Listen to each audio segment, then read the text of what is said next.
Halo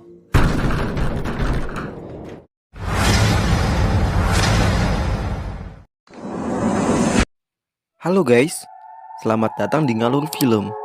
Channel ini bisa membuat Anda berhalusinasi seakan Anda berada dalam adegan cerita ini. Jadi, tetaplah di sini, tetaplah di sini, tetaplah di sini. Video kali ini memuat alur cerita film sepasang suami istri yang sudah tidak akur lagi terjebak di sebuah motel penuh psikopat. Mereka sengaja dijebak dalam sebuah motel dan parahnya adegan rencana pembantaian mereka direkam lewat kamera. Inilah alur cerita film Vacancy 2007. Di awal video kita diperlihatkan seekor rakun yang hampir saja tertabrak mobil yang dikendarai sepasang suami istri bernama David dan Amy. Mereka suami istri yang sudah mulai tidak mesra lagi. Setelah kematian anak mereka karena kecelakaan, Amy selalu dihantui perasaan bersalah atas semua itu dan membuat dia selalu sinis terhadap David. Mereka baru saja pulang dari suatu acara melewati jalan tol. Tapi di tengah perjalanan, David memutuskan mengambil jalan pintas dikarenakan di jalan tol terjadi kecelakaan yang mengakibatkan macet yang sangat panjang. Padahal David sendiri tidak terlalu hafal dan tahu jalan pintas yang dia ambil. Amy sedikit kesal dan marah kepada David dengan hal itu. Tapi David berusaha memberikan penjelasan dan alasan-alasannya. Tak lama kemudian, David dikagetkan di depannya terlihat sebuah bangunan seperti pom mini. Amy pun melihatnya. Akhirnya mereka pun sampai di tempat itu, berusaha mencari orang yang ada di tempat itu, berharap mereka mendapatkan pertolongan. Tiba-tiba muncullah sosok laki-laki yang membuat mereka kaget, yang ternyata orang itu pemilik tempat itu. Orang itu pun bertanya kepada Amy dan David, kemana tujuan mereka. David pun menjawab, dan laki-laki itu kebingungan, seakan memberitahu kalau mereka salah arah. David pun menceritakan mesin mereka mengalami sedikit gangguan, dan laki-laki itu pun mencoba memeriksa keadaan mesin mobil David. Dia tidak bisa membantu banyak dan menyarankan David agar mencari montir yang lebih ahli. Sebenarnya sih mobilnya masih bisa jalan, tapi kipas mesinnya patah gitu. Akhirnya David dan Amy pun memutuskan untuk melanjutkan perjalanan mereka. Dengan arahan si laki-laki tadi, mereka harusnya kemana? David dan Amy pun mulai meninggalkan tempat itu.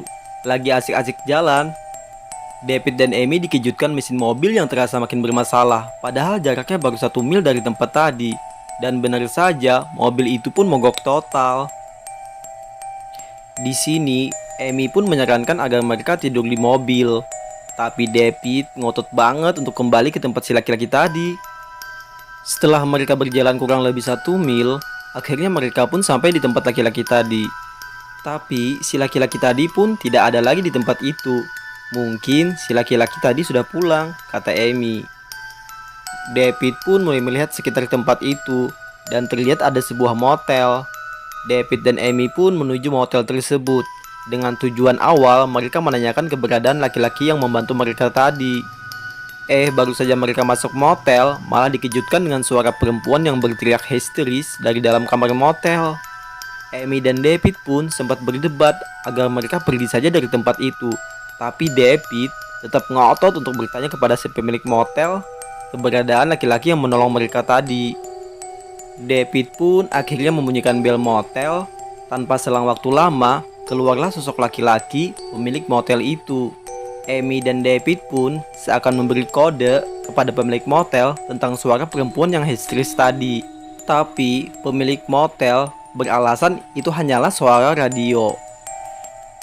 Singkat cerita, yang tadi awalnya mereka hanya mau menanyakan perihal laki-laki yang menolong mereka tadi, malah jadi nginep di motel tersebut. Mereka pun akhirnya menuju kamar motel yang sudah mereka pesan. Untuk beristirahat malam ini, sembari menunggu besok siang agar mereka bisa mencari bantuan.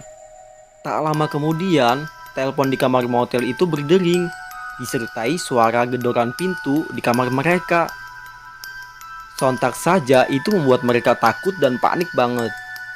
Karena setelah dicek, tidak ada siapapun di luar sana. David pun mulai kesal karena pintu terus-terusan digedor, tapi tidak ada orangnya. Dan baru sadar itu berasal dari pintu kamar motel sebelah mereka. Karena saking gak tahannya, David pun mengadukan kejadian itu kepada pemilik motel. Tapi pemilik motel meyakinkan itu hanya pemuda sekitar yang mabuk dan iseng, dan dipastikan tidak terjadi lagi. David pun kembali ke kamar motel dan mulai sedikit merasa tenang. Selepas dari kejadian itu, David pun iseng-iseng menyalakan televisi, tapi isinya adegan-adegan sadis. David pun mencoba mengganti kaset CD, berharap ada tontonan yang lebih menarik. Tapi bukannya dapat tontonan yang lebih menarik, David malah dibingungkan dengan isi video dari kaset CD yang dia puter, dan menyadari bahwa kejadian dalam video itu sama persis dengan kamar yang mereka tempati saat ini. David pun mulai memeriksa sekitar, dan benar saja terdapat beberapa kamera yang standby mengawasi kamar mereka.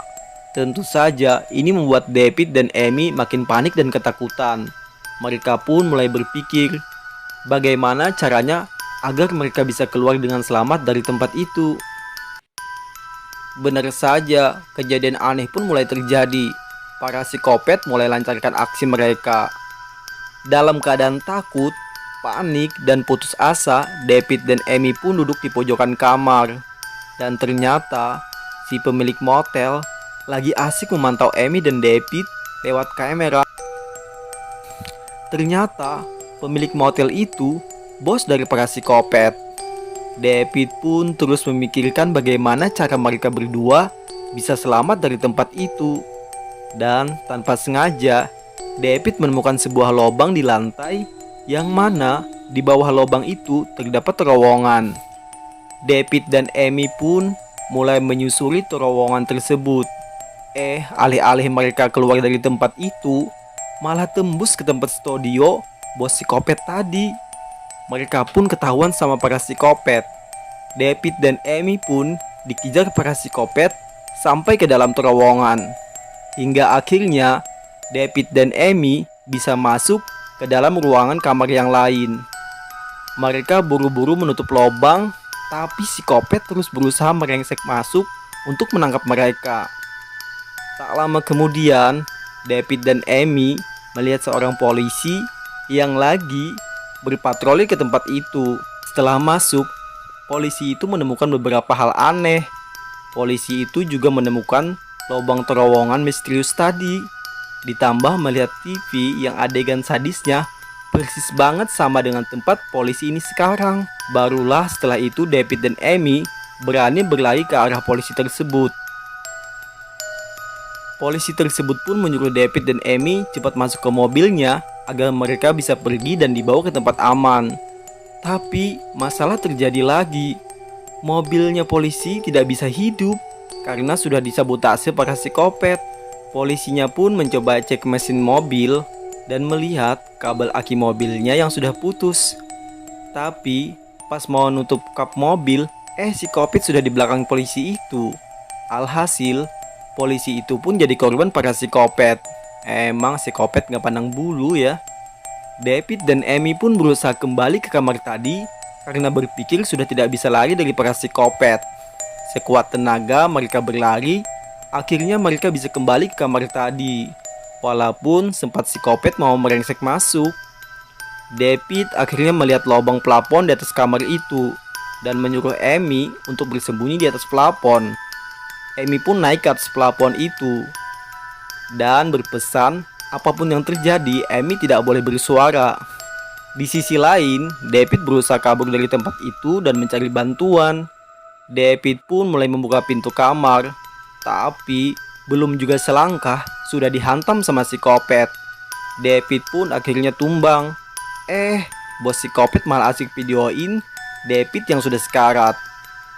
Bos psikopat akhirnya menyuruh anak buahnya mencari Amy, tapi tidak kunjung ketemu.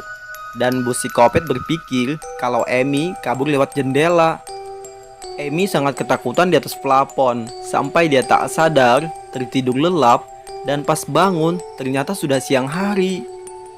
Gila banget kan, kejadian-kejadian tadi hanya berlangsung semalam saja. Amy pun mulai beranikan diri turun dari plafon untuk menghampiri David yang sudah tak sadarkan diri lagi. Tapi ternyata di belakangnya sudah ada psikopat yang mau menangkapnya. Amy pun berlari sekencangnya sampai dia melihat mobil mereka yang mogok di jalan, tiba-tiba udah ada di sana aja. Amy pun mencoba menghidupkan mobilnya dengan obeng dan untungnya berhasil hidup. Tapi ada satu psikopat yang berada tepat di atas kap mobilnya, berusaha mencekik lehernya Amy. Amy pun akhirnya lepas kendali dan beruntungnya psikopat yang lain yang tepat berada di depan mobilnya Amy, ya blast, ketabrak dan terjepit ke dinding.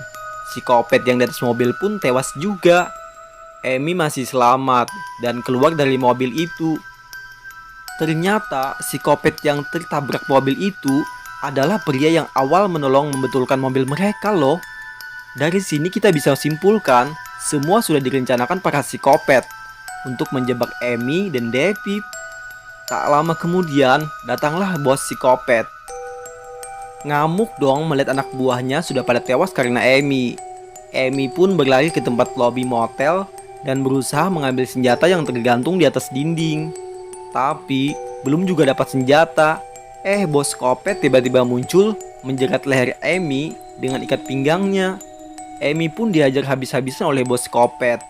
Bos psikopat mengumpat Amy habis-habisan dan Amy pun menjawab, "Persetan dengan kau." Amy berusaha lari tapi dijambak lagi dong sama bos psikopat dan dibanting. Tapi beruntungnya Amy jatuh tepat di dekat senjata yang sempat jatuh dari dinding tadi. Langsung saja Amy menembaki bos psikopat itu. Walaupun terlihat Amy baru pertama kali menggunakan senjata, bos psikopat pun akhirnya koit. Amy pun bergegas menghampiri David. Amy nangis sejadi-jadinya. Tapi tak lama kemudian David bergerak. Ternyata David masih hidup walaupun sekarat. Amy pun bergegas menelpon 911 untuk meminta bantuan. Mereka pun harus menunggu bantuan datang. Dan kisah pun selesai. Dari film ini kita bisa ambil pelajaran, jangan mengambil jalan pintas kalau kita tidak hafal banget jalan itu. Akhirnya nyasar ke sarang kopet kan. Buat teman-teman semua, terima kasih banget sudah menonton alur cerita di channel ini. Kalau ada saran, masukan, kritik, dan juga request, silahkan tinggal di kolom komentar. See you next time dengan alur film berikutnya ya. Bye-bye.